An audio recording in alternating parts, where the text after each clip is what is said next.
ma wuce ne, ƙarya ne Muhammad, ƙarya ne, ba girma muka yi, girma ne zo, amma ko kwana ba a shawo ba Muhammad balle a kalle a hangonin ma ba ma a shawo kwanar da za a hangona balle a zo a wuce. Mawaƙi Naziru sarkin waka ya ɗallo sabuwar don ƙwararriyar motarsa ɗan naira sama da naira miliyan 300.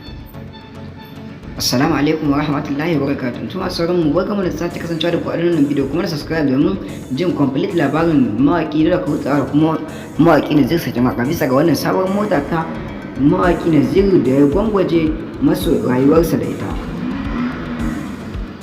To wannan sabuwar mota ta Naziru sarkin waka ta kawo cece-kuce a masana'antar Kano bisa ga motar da sabuwar motarsa yar naira miliyan 100 da wani abu ma.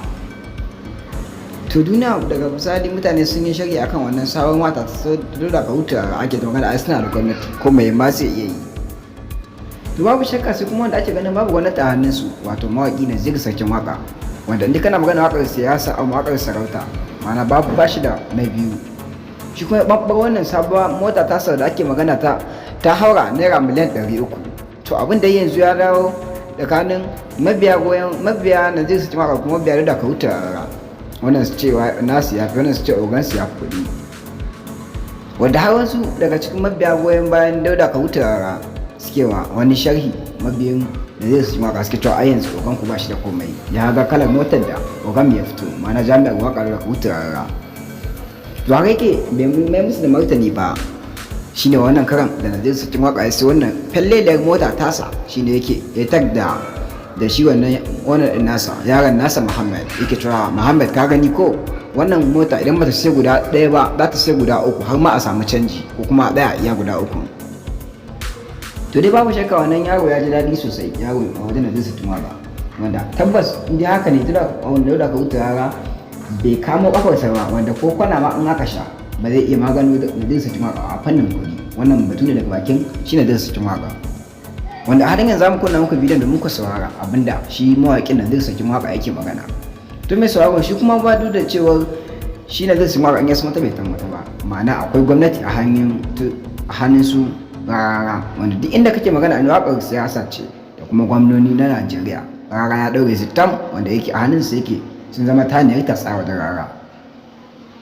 To babu shakka duk da haka dai shi kuma Naziru sarkin waka a halin yanzu babu wata sana'a da ganta wa'ana ainihin wanda yake magana ta waka waƙoƙin sarautar ma yanzu ba su sai ke yin su ba.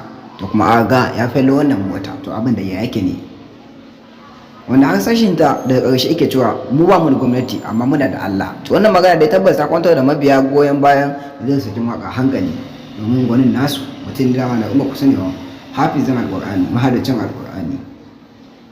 To babu shakka dai Kaniyu ta rikice a halin yanzu da wannan sabuwar waka a sabuwar mota ta mawaƙi Naziru sarkin waka. Allah dai ya sa mu dace, Allah ya azurta mu ma baki daya. Babu shakka Naziru sarkin waka nuna wa duniya cewa ba ne ba wannan sabuwar mota tasa wadda duk inda ka zaga faɗin duniya za a yi magana wannan mota wanda yake magana idan mutum yana kokonto akan kuɗin da aka siye ta ya je ya tambayi sarkin mota zai ga muku inda aka siye ta. To mai sauraro duka ana maka ƙarshen shirin namu, Allah ka samu dace amma sun ba mu ku shiga tuntuɓa tasha mai suna Alkhairi 24 domin tunatar da mu da kuma faɗakantarwa. Mun gode, assalamu alaikum.